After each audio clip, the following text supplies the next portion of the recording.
बंधन के बारे में कुछ बताएंगे और वन स्टॉप सेंटर से हमारे रावत जी मैडम वो घरेलू हिंसा से संबंधित कुछ बताएंगे आपको, तो थोड़ा इसका पालन भी करना और प्रचार प्रसार भी करना, ठीक है। तो पहले विकास भवन जी आप स्टार्ट करिए। आईडी नहीं वो तो टेक्निकल प्रॉब्लम कहीं को भी पूरे होते हैं। घरेलू हिंसा से, घरेलू हिंसा तो समझते ही होंगे ना। जी। घरेलू हिंसा से जो पीड़ित महिलाएं होती हैं, कौन होती है घरेलू हिंसा से पीड़ित? जैसे घर में कोई विवाद चल रहा होगा या कोई भी परेशान, मतलब घर की जो महिला है, जरूरी नहीं है कि बहू हो, महिला, वो सास भी हो सकती है, बेटी भी हो सकती है, नंद भी हो सकती है, महिला हो सकती है। अगर वो घर के अंदर परेशान की जा रही है तो वो हमारे सेंटर का लाभ ले सकती है। हमारे सेंटर में उसको सारी चीजें बिल्कुल फ्री में दी जाती है, बिल्कुल फ्री में। हम लोग वहां से उनको 5 तरीके की सुविधाएं देते हैं, जिसमें कि सबसे पहले पुलिस की सुविधा, पुलिस या ग्रामीण क्षेत्रों में पटवारी की सुविधा। अगर कोई महिला हमसे आके ये कहती है कि मैं थाने बार बार गई हूँ, पटवारी के पास, जैसे आप लोगों ने देखा भी होगा कि पटवारी बात सुनते नहीं, उस महिला की बात तो बिल्कुल भी नहीं सुनते हैं वो। तो जब वो महिला आके ये बताती है कि मेरे परिवार वाले ऐसे ऐसे हैं, तो थाने वाला मुझे ही डांट के भगा देता है, तो ऐसी स्थिति में हम अपने माध्यम से उसकी FIR लिखाते हैं, या जो भी वो लिखवाना चाह रही है हम लिखवाते हैं। दूसरी तरीके की जो सेवा हम देते हैं वो होती है मेडिकल संबंधी सेवा। किसी के भी द्वारा इस तरीके से हमारे सेंटर में आती है कि उसका खून बह रहा है, उसे चोट लगी हुई है, तो उसका जो है मेडिकल हम करवाते हैं, वो हमारे साथ हमारी गाड़ी में जिला अस्पताल जाते हैं।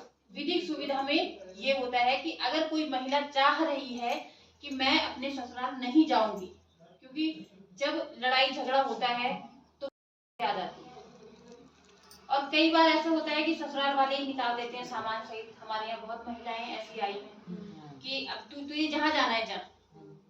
और हमारे पहाड़ों में गाड़ियों की बड़ी समस्या है। अगर उसका मायका जैसे अगरोड़ा से पौड़ी भी है तो उसको 5 बजे बाद गाड़ी नहीं मिलेगी।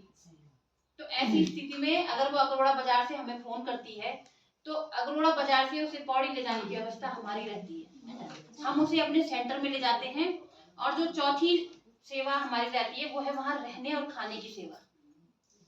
हम उसे यहाँ से लेकर के जाएंगे और वो वहां हमारे सेंटर में 5 से 7 दिन तक बिल्कुल निश्चिंत होकर के रहेगी, खाएगी, सोएगी। वहां सारी फैसिलिटी है, किचन है, टीवी है, लैट्रिन, बाथरूम, उसके लिए बिस्तर, रजाई, गद्दे सब है। और अगर उसके साथ कोई बच्चा भी है तो 8 साल तक के बच्चे को हम उसको वहां पे रहने की परमिशन देते हैं। कोई उसके साथ जेंट्स कोई नहीं रुकेगा वहां, क्योंकि महिलाएं हैं। हमारे यहाँ गार्ड महिला है, हमारे यहाँ जो हेल्पर है 4th क्लास वो महिला है, हम सब लोग महिला, ऑफिस का जितना स्टाफ है सब महिला है। तो हम वहाँ किसी भी जेंट्स को उस महिला के साथ, चाहे वो उसका भाई ही क्यों ना हो, वो बाहर कहीं होटल में रुक सकता है, लेकिन हमारे सेंटर में नहीं रुकेगा। तो हम उस महिला को वहाँ पे रुकाते हैं, और जितने दिन वो चाहे उतने दिन, मतलब 5 से 7 दिन तक वो वहाँ पे रह सकती है। इसके लिए भी उससे 1 रुपए नहीं लिया जाएगा। अगर कोई महिला ये चाहती है कि मुझे अपने पति से तलाक लेनी है या मुझे अपने पति के ऊपर केस करना है, लेकिन जैसे हमारे घर गांव की स्थिति है, जब कोई महिला हमारे पास आती है, वो महिला भी क्या, आप लोग भी सिर्फ कानून से यही मतलब लेते हैं कि तलाक मिलेगी उस महिला को और कुछ नहीं। लेकिन जब वो महिला हमारे पास आती है, क्योंकि मैं खुद भी एक एडवोकेट हूँ, और जब वो महिला गुस्से में आती है और ये कहती है कि मुझे तलाक चाहिए, तब हम उसे और उसके लिए क्या कानून में प्रावधान है वो बताते हैं कि तू अपने पति से मेंटेनेंस ले सकती है, अपने बच्चे के लिए मेंटेनेंस ले सकती है। और अगर तू ये चाहती है कि मैं अपने मायके में नहीं रहना चाहती, या मेरे मायके वाले गरीब हैं, मैं वहां नहीं जाना चाहती, मेरे माँ बाप को दुख होगा, तो हम उसे ससुराल के ही मकान में हिस्सा दिलाते हैं और कमरा किचन लेकर के वो ससुराल में ही रहती है।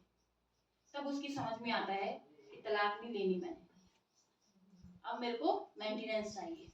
मेरा पति अगर 10,000 कमा रहा है तो 5,000 मुझे देगा। में कॉल करके हमसे संपर्क कर सकती है। वो हेल्पलाइन पहले देहरादून रिकॉर्ड होती है, फिर वो देहरादून वाले हमारे सेंटर में कनेक्ट करते हैं, हम उस महिला से बात करते हैं और उस महिला तक पहुंचने की कोशिश करते हैं। लेकिन बड़ी विडंबना है कि इतनी सारी सेवाएं और इतनी सारे करोड़ों रुपए खर्च करने के बाद भी अभी भी हमारे पहाड़ी क्षेत्रों में इसकी कहीं जानकारी नहीं है, कोई प्रचार प्रसार नहीं है, क्योंकि हम ये सोचते हैं कि हमें जानकारी है, बस हमें कोई कष्ट नहीं, हम क्यों बताएं किसी को।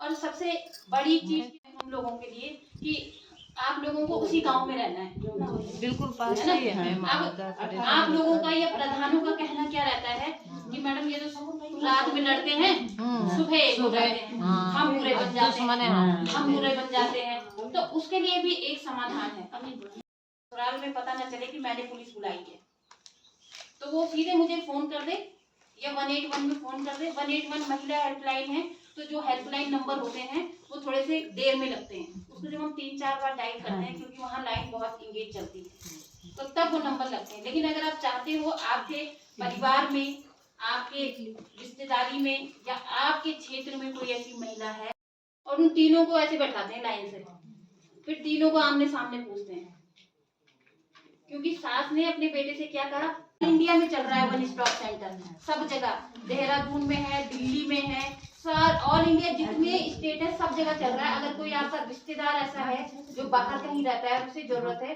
तो आप कह सकते हैं कि अपने यहाँ वन स्टॉप सेंटर का पता करना और वहाँ जाना। इसलिए इस चीज का ज्यादा से ज्यादा प्रचार प्रसार करें, इसीलिए हम लोग यहाँ आए हैं, क्योंकि आप लोग जो गांव की जो जड़ होती है वो आप लोग हैं। गांव में कौन है, कहाँ है, कैसा है, वो आप लोग जानकारी के अभाव में कोई लाभ ही नहीं ले सकते।